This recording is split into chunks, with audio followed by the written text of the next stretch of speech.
Sincerity મન માને કે ન માને, બુદ્ધિના દિમાગમાં બેસે કે ન બેસે,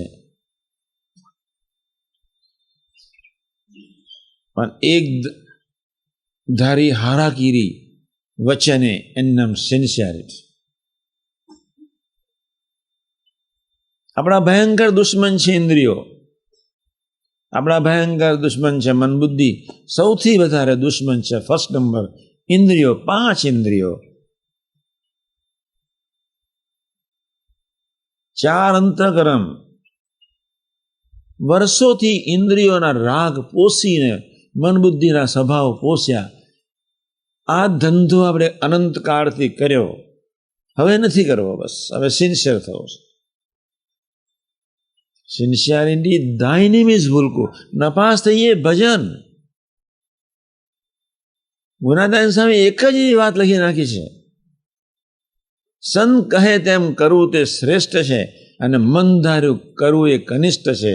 અને કદાચ આખા મંદિરનું કામ કરતો હોય, કેટલાયની સેવા કરતો હોય, પણ જો મન ધાર્યું કરતો હોય તો એ સગુણ છે, કનિષ્ઠ છે. મોટા પુરુષના વચને ખાલી કોથરો એક ખૂણા પરથી ઉંચકીને બીજે ખૂણે મૂકો, એ નિર્ગુણ છે, ગુરુમુખી છે. આપણે એક વસ્તુ બહુ પાકી રાખશું, તમે સિન્સિયર થાવ ને તમારા મંડળમાં સિન્સિયરિટીની વાતનો પ્રચાર કરો. ધીમે ધીમે ધીમે ઉતાવળ કરવાની જરૂર નથી. કથા કરનારા સાધકો સેવકો એટલું ખૂબ ધ્યાન રાખે, યથા યોગ્ય પીરસો. મુમુક્ષુ હોય, સદભાવ હોય, નિષ્ઠાવાન હોય ને આત્મીય હોય. ચારેયને અલગ અલગ પ્રકારે વાતો કરીને એની કક્ષાએ જઈને આપણે ધીમે ધીમે શીખવાનું છે. કેડી પર લાડવો મૂકવાની કોઈ જરૂર નથી. જ્ઞાનને એકી સાથે મોકી દેવાની, વોમિટ કરવાની કોઈ જરૂર નથી. એને સમજો અને તમારા લાઈફ સાથે સુસંગત કરો એ વાતને. આ એક દિવસનું Rome was not built in a day. રાજાનો દીકરો જન્મે ને એને ગાદી ન મળે. 18 વર્ષ તો સામાન્ય રીતે જોઈએ જ. એમ આપણે કોઈની પાસે અપેક્ષા રાખ્યા સિવાય આપણી સિન્સિયરિટી, ગુરુ વચને એકધારી જીવવાની જે રુચિ, એ આપણી ઓરિજિનલ સાધના છે. બીજું, સિન્સિયરિટીનો સામાન્ય અર્થ એ છે આપણે ભગવાનના ભક્ત થયા એટલે આપણામાં શિક્ષાપત્રી પ્રમાણેનો વિવેક આવવો જોઈએ. અને જેટલો વિવેકમાં કચાશ એટલી સિન્સિયરિટીમાં કચાશ. જેટલો વિવેક તમારા સાઉન્ડ એટલી સિન્સિયરિટી ઉત્તરોત્તર વધતી જશે. બોલવામાં વિવેક, જોવામાં વિવેક, ખાવામાં વિવેક, કોઈ મિત્રો સાથે ચર્ચા વિચારણા કરવામાં વિવેક, મર્યાદા. જો એ ધીમે રહીને આપણે શરૂ કરીશું તો ઓરિજિનલ સિન્સિયરિટી આવી જશે. પણ જો તમારી વાણીમાં વિવેક જ નહીં હોય, તમારી આંખમાં વિવેક જ નહીં હોય, તમારી જીભમાં વિવેક જ નહીં હોય, તો સિન્સિયર આપણે ક્યારે થઈ શકીશું? સિન્સિયરિટીની ત્રીજી શરૂઆત ધીમે ધીમે આપણે એ રીતે કરવી છે કે પ્રાદેશિક સંત અને પ્રમુખને, કાર્યકર્તાઓને આગળ રાખીને કામ કરવું છે. એમને ઉચ્ચારણા કરવા નથી, મનને મૂકીને પણ કામ કરવું છે. કોઈ એવી ભયંકર તકલીફ જેવું લાગતું હોય તો મને પૂછી લેવાની કોઈ વાંધો નથી, પણ એ લોકોની સાથે કોઈ આયોજન સાથે કાર્યકર્તાઓ, પ્રમુખ કે પ્રાદેશિક સંત આવ્યા હોય, you must follow him, them and ધેમ.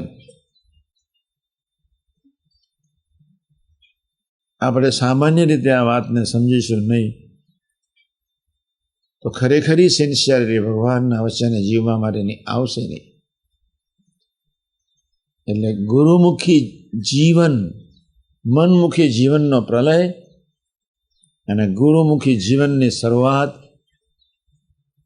ગુરુમુખી જીવન ધ્યેય ડેસ્ટિનેશન, એ જ અંતિમ યાત્રા, એ આપણી ઓરિજિનલ સિન્સિયરિટી છે. ગુરુમુખી જીવન મીન્સ એનું ગમતા પ્રમાણેનું જીવન. એને શું ગમે છે એનો વિચાર કરીને આપણે પગ મૂકવાનો છે, હલનચલન કરવાનો છે, વિચાર કરવાના છે. બાકીના બધા જ વિચારો, બાકીના બધા જ હલનચલનને ફેંકી દેવાના છે. થોડીક વાત પહેલી સમજાવી લો. નિષ્ઠા.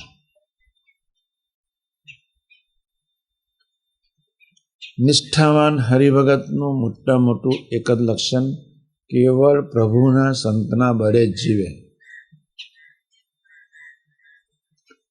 એની નામ નિષ્ઠા કહેવાય.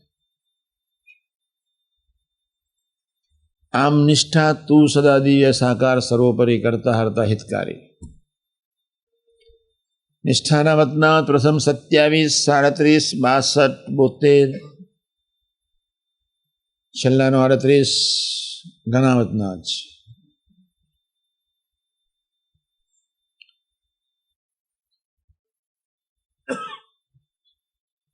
નિષ્ઠા આપણા જીવનમાં જોઈએ જ. ગઈકાલે મેં વાત કરી હતી તે પ્રમાણે. એથી વિશેષ નિષ્ઠાનું લક્ષણ એ છે, મહારાજ હું ઠાકર ને ક્રિયા. ગુણાતાન સ્વામી એક જ શબ્દ બોલે, ઠાકર ઠાકર ઠાકર. થાય તો સરસ, સરસ થાય તો બી ઠાકર ઠાકર, ન થાય તો બી ઠાકર ઠાકર. નિષ્ઠાનું બીજું લક્ષણ એ છે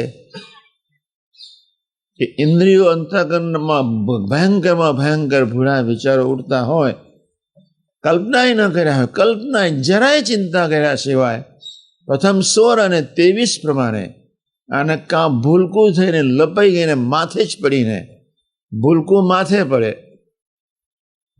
માથે તું છું એટલે તારે જે રીતે કરવું એ કરજે, બસ હું તારા ખોળામાં. કાં ભૂલકું થઈને નિષ્ઠાવાન થઈને જીવી જાઓ, અને કાં પ્રથમ 16 ને ઇન્દ્રિયો અંતઃકરણને બાજુમાં રાખી પ્રથમ 23 પ્રમાણે ભજન કરવાનું.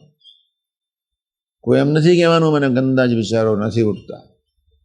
અશુભ વિચારોને બાજુમાં રાખી એક જ વિશ્વાસે દોડવાનું છે કે મારી રક્ષા થવાની છે જ.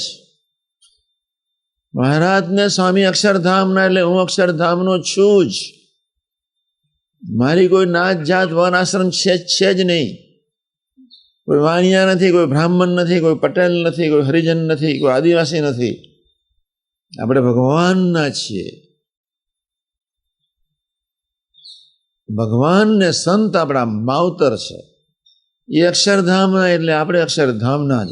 એમના સંબંધે હું નિર્દોષ અને પવિત્ર જ. મારે ઇન્દ્રિયો અંતઃકરણને કોઈ સંબંધ જ નથી.